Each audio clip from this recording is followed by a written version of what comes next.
The last thing I remember before everything stopped was the smell of cardamom. It was 6:47 in the morning on a Thursday in late autumn, and I was sitting at the edge of my kitchen table in the small stone house where I had lived for 51 years. My wife, Zumra, had brewed the tea the way she always did. 3 cardamom pods cracked open and dropped into the water before the leaves, and the steam was rising from the glass in a slow, unhurried spiral. I watched it. I don't know why I watched it so carefully in that moment, but I did. As if some quiet, wordless part of me already understood that this was a kind of farewell. Then the pain came, not a pain that builds, a pain that arrives, the way a door flies open in a storm, without warning, without apology.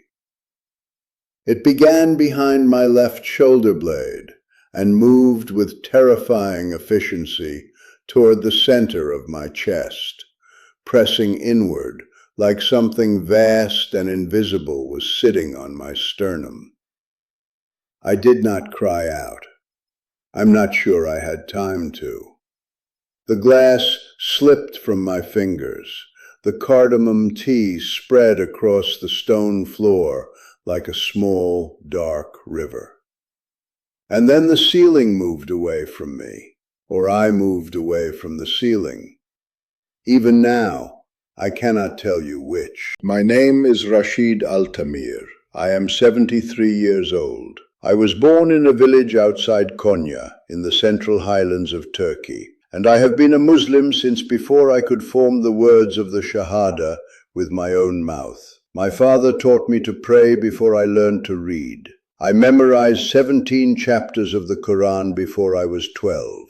I have fasted every Ramadan of my adult life without exception, even during the years when fasting was difficult, even during the year my younger brother died, and grief made every act of devotion feel like walking through wet concrete. I am telling you this not to claim any particular holiness. I am telling you this so you understand what it meant, what it cost me in certainty, in the architecture of everything I had ever believed, when I came face to face with what I came face to face with. Because what happened to me on that Thursday morning was not what I expected. It was not what any of us expect. The first sensation after the pain vanished was silence.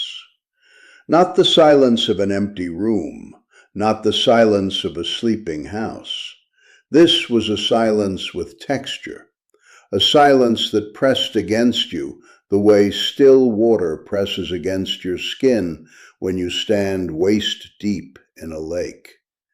It was a living silence. A silence that was somehow paying attention. I became aware, gradually, that I was no longer inside my body. I want to be very careful here because language is a tool built for a world that operates on physical laws, and what I am about to describe does not obey those laws. So I will speak slowly, and I will ask you to resist the impulse to categorize too quickly. What I experienced was not metaphor. It was not dream. It had the quality of the most awake I have ever been. More awake than the moment my first son was placed in my arms. More awake than the dawn prayer on the morning of the Hajj, when the sky above Mecca turned a color I had never seen before and have never seen since. I was above the kitchen. I knew this the way you know your own name, without reasoning, without effort. I could see Zumra. She had not yet come downstairs. She would find me in 4 minutes. I knew this too, though I cannot explain how. Time, in this state, was not a river moving in one direction. It was more like a pond, everything present, everything visible, nothing rushing anywhere.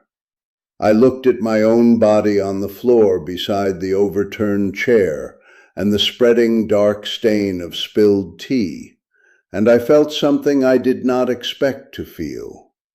Tenderness. Not grief, not fear. A gentle, generous tenderness, the kind you feel looking at a very old coat that served you faithfully through many winters and has finally worn through at the elbows. That coat is not you, but it carried you, and you are grateful. And then the kitchen dissolved. What replaced it was not a tunnel, though I have since heard many others describe a tunnel. For me, it was more like the world folded, like a piece of paper being brought at two corners to meet in the middle. And when it finished folding, I was somewhere else entirely. I will try to describe it, and I will fail, and I ask your forgiveness in advance for the inadequacy of words. The space I entered existed in a light that did not come from any source. There was no sun, no lamp, no fire. The light simply was, the way wetness is the nature of water, the way warmth is the nature of a living body. It emanated from everything, and it emanated from nothing, and it was the most complete thing I have ever experienced. The colors here were not the colors I had spent 73 years learning to name. They were older than names. They existed in a spectrum that human eyes are not built to receive. Yet I received them, and they moved through me like music moves through a room, changing the atmosphere of everything they touched. There was no ground beneath my feet. There was no sky above my head. And yet there was an orientation, a sense of direction that felt more reliable than gravity, a sense of up and down that didn't depend on a floor or a ceiling. I was standing, though I had no legs I could see. I was breathing, though I had no lungs. I was, and the amness of it was overwhelming. The silence here was different from the silence of the kitchen. Here, the silence was full, the way a held breath is full, the way a moment just before music begins is full. Something was about to happen, and then I felt it before I saw it, a warmth to my left. Not temperature, something deeper than temperature, a warmth that knew my name.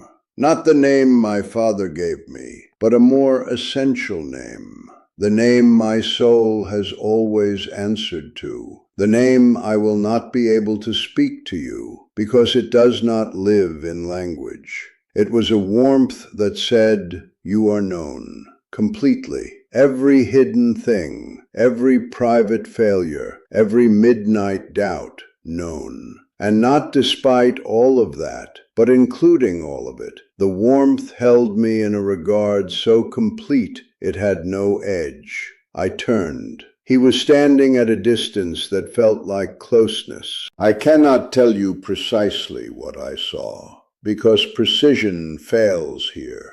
I can tell you what I perceived, what arrived in me as understanding rather than observation. He was not what the paintings show.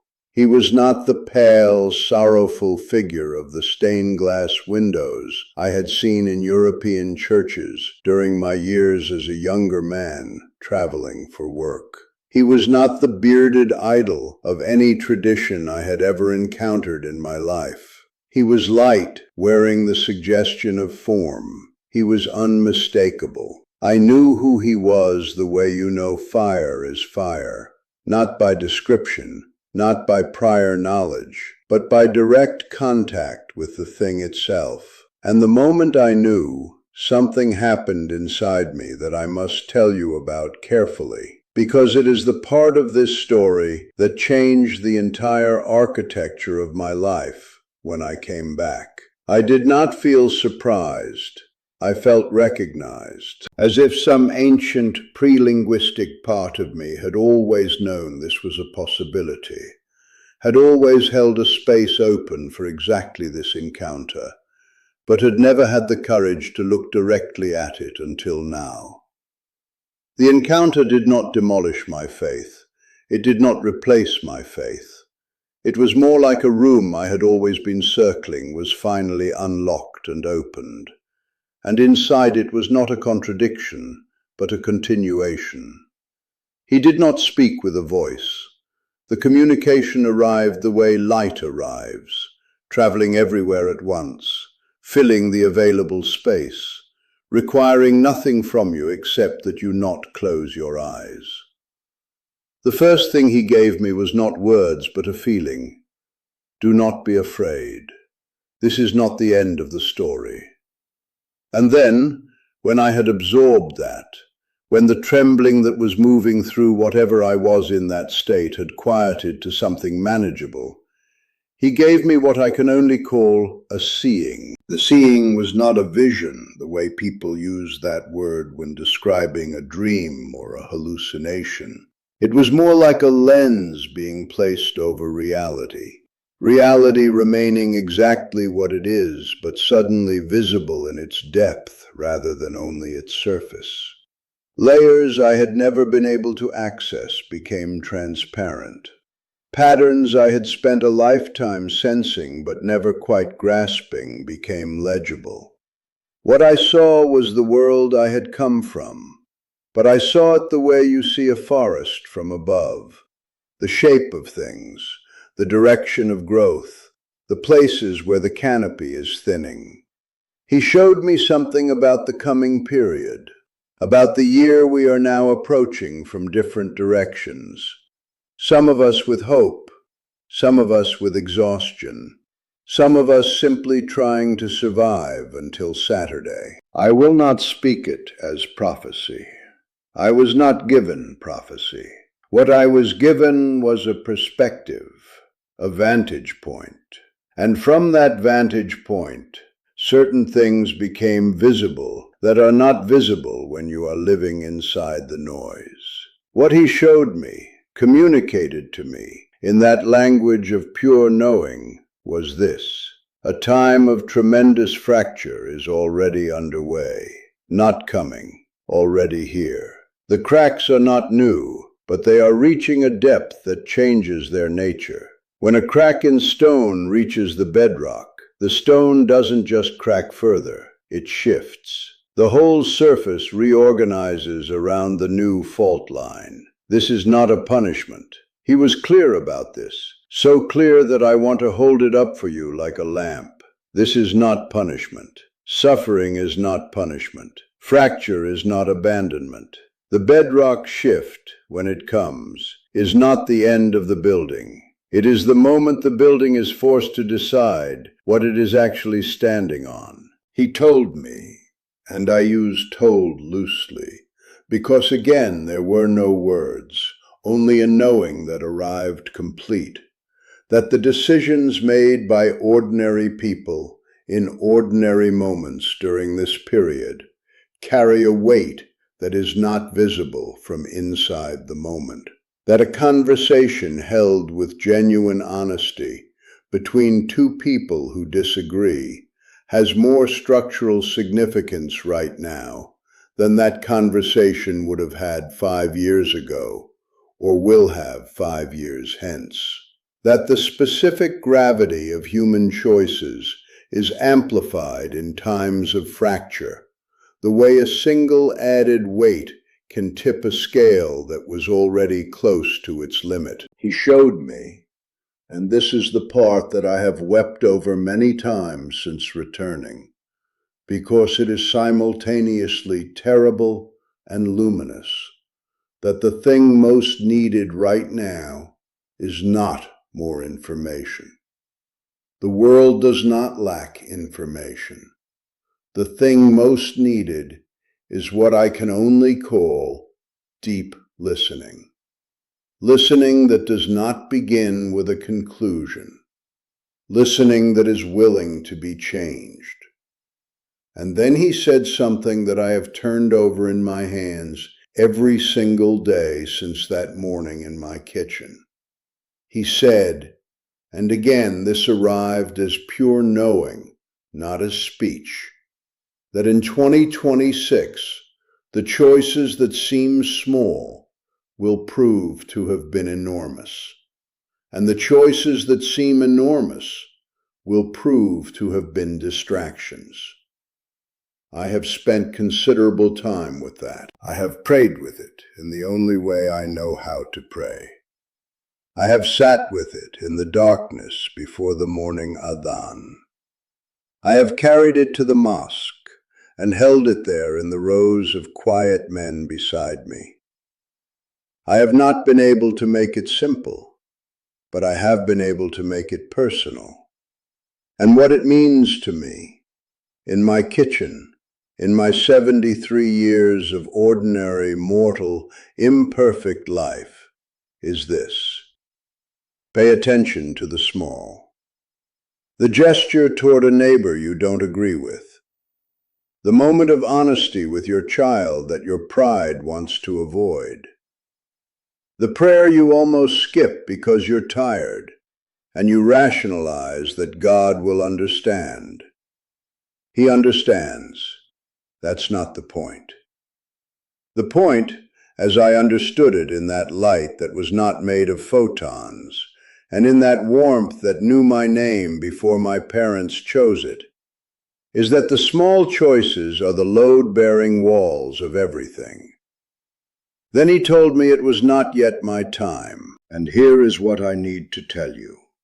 What I have told no one except Zumra, who cried for 20 minutes and then made tea, is that I did not want to come back. I am not ashamed to say this. I had been a good husband and a present father, and a man who tried to serve his community with whatever I had to offer. I had been tired for a long time in ways I didn't have language for. The tiredness of a man who has watched the world he grew up in become unrecognizable, while he was too busy surviving to grieve the transformation. The tiredness of someone who prays daily and still wonders, in the honest darkness of 3 a.m, whether any of it lands anywhere. In that place, there was no tiredness. There was no absence where tiredness had been. There was a presence, a fullness that I did not have a frame for, because every frame I owned had been built in a world defined by what it lacks. I said, without words, because that was the only language available, I don't want to leave. And he said, and this of all the things he communicated, is the one I can almost put into words. There are people who are waiting for what you're going to carry back. Not for me specifically. I am not a special man. I am a retired school teacher who mispronounces French words and forgets where he left his glasses. But the message I was given, the perspective, the seeing, the understanding about small choices and load-bearing walls, there were people who needed to receive it. Through whatever broken, imperfect 73-year-old vessel I am, I accepted this. Acceptance is not the same as happiness. I accepted it the way you accept a winter coat when the alternative is the cold, knowing you are choosing the more difficult and more necessary thing. And I came back. The return was not gradual. It was sudden and total and violent in a way I was not prepared for. One moment, the light, the fullness, the knownness. The next, the stone floor of my kitchen against my cheek, the cold that I had forgotten cold could be, the smell of the cardamom tea soaking into my shirt, the sound, so loud, so relentlessly present, of Zumra's voice calling my name from the top of the stairs, her feet already quick on the steps, her voice already half broken with a fear I understood the depth of, only now that I had stood on the other side of it. The pain in my chest was gone, not reduced, gone. The paramedics arrived 17 minutes later. The hospital confirmed what had happened. A cardiac event. Significant. A lesser man, they were kind enough not to say this directly, but I heard it in the pauses. A lesser man might not have returned. I spent 11 days in the hospital. I used them well. I stared at the ceiling of a room on the 4th floor for a very long time, and I thought about small choices. I thought about my neighbor, Fevzi Çelik, with whom I had not spoken properly in almost 2 years because of a disagreement about a shared wall that had grown into something neither of us knew how to climb back over. I thought about my middle son, Ilber Khan, who had moved to a city far away, and whom I called on birthdays with a formality that was really just old, calcified hurt, wearing the costume of politeness. I thought about the year ahead. I thought about what it means to listen without beginning with a conclusion. When I came home, the first thing I did, before unpacking the small bag Zumra had brought to the hospital, before drinking the tea she was already brewing, before sitting in my chair, was call Ilber Khan. I told him I loved him without any of the conditions attached that had been silently attached for so long, without the old wound making itself known in the pauses, just the plain, unqualified, bedrock fact of it. He was quiet for a moment. Then he said, "Baba, I've been waiting a long time to hear you say that." And I understood, in the ordinary kitchen light of my ordinary stone house, with the sound of my wife moving quietly behind me, and the winter light coming pale and serious through the window, that this was one of the load-bearing walls. I don't know exactly what 2026 will bring. I was not given a calendar. I was not given a specific event to predict or a disaster to announce. I was given a perspective, a way of seeing the weight of things, and I was asked to carry it back and offer it to whoever might need it. What I know is this: the fracture is real. The acceleration is real. The sense that the ground is shifting beneath something we assumed was fixed, that is not anxiety disorder. That is not social media poisoning your perception. It is a legitimate perception of a legitimate phenomenon. The bedrock is moving. And what I know, with a certainty that was given to me in a light beyond physics, is that the response to a shifting bedrock is not to hold perfectly still and hope the shaking stops. The response is to go small, go honest, go toward the person you have been avoiding. Say the thing you have been protecting yourself from saying. Listen to the person whose conclusions make you close something inside yourself. The choices that seem small will prove to have been enormous. The load-bearing walls are in the ordinary rooms. And whatever name you give to the warmth that knows your name before your parents chose it, whatever tradition gave you your first language for the sacred, I was shown, in the most direct and personal way a human being can be shown something, that it is not absent. It has not looked away. It is attending to this moment, with a focus and a tenderness that would take your breath away if you could see it the way I saw it from the other side. I came back to tell you, you are known, completely, and it is not yet your time either. If this account reached something in you, if something in these words touched a question you have been carrying quietly, I want to hear from you. Leave a comment below and tell me, has there been a moment in your life when the border between what you thought was real and what might be real became thinner than usual?